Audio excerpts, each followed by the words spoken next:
ayan guys, good morning pa din kahit hindi masyado maganda yung morning natin.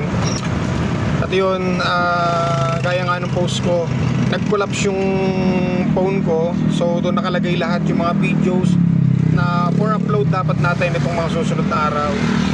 Ayan, kaya hindi ko alam ngayon kung paano gagawin. So pupunta ako ngayon ng technician at pakikita natin yung ating phone. Tingnan natin kung mariretrieve pa at hopefully sana talagang mariretrieve pa. Kasi nanghihinayang talaga ako sa mga videos na dapat talagang i-upload na natin tomorrow at saka sa susunod na mga araw. Buti na lang talaga kaninang umaga before siya mag-collapse is na-upload pa natin yung vlog natin sa Chewy OneCoin. So yun yung last na i-upload ko.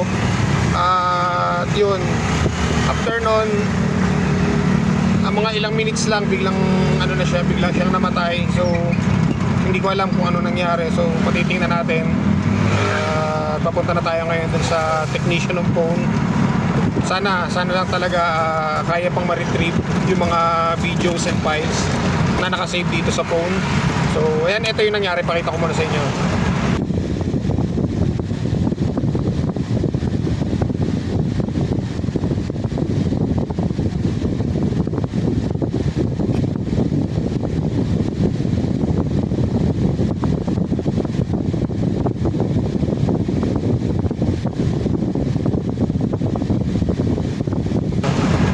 So ayan, ganyan lang yung nagiging ang mag-a-appear dun sa phone. On-off lang siya ng on-off. So sana maayos pa at ma-retrieve pa natin yung mga pang-upload nating videos. Actually edited na siya, tapos na siyang i-edit yung dalawang video. Talagang ready na siya for upload tomorrow, tsaka sa susunod na araw yung iba. Tapos yung meron pa dong video na for editing pa, kaya sobra talaga ako nanghihinayang doon sa mga videos.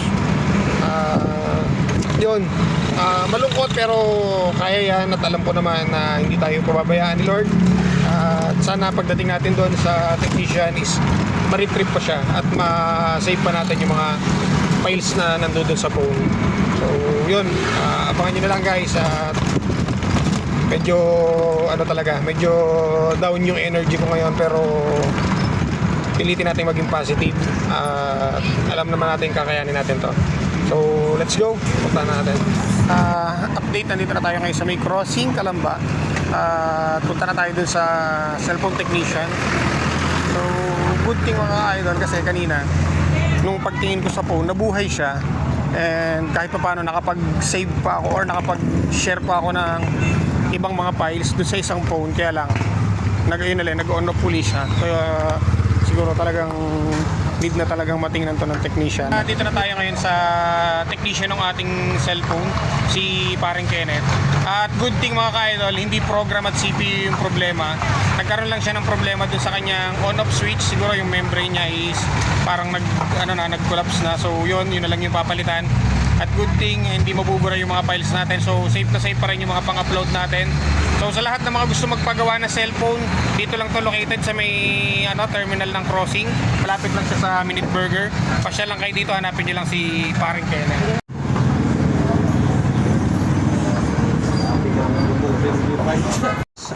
Ito yung switch ng ating phone na papalitan.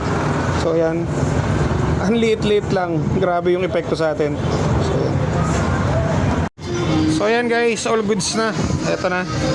Okay na yung phone natin. Ayan. Switch lang yung naging problema. Thank you kay paring Kenneth. Ayan. Sa lahat ng mga gustong magpagawa ng cellphone, dito lang yan sa may terminal ng crossing. Hanapin nyo lang to kay paring Kenneth na siya. Palapit lang to sa Minute Burger. Ayan, makikita nyo na yan dito. Thank you. So ayan guys, good news at nakahinga-hinga tayo. All goods na yung phone natin. Pinalitan lang siya ng on-off switch at okay na.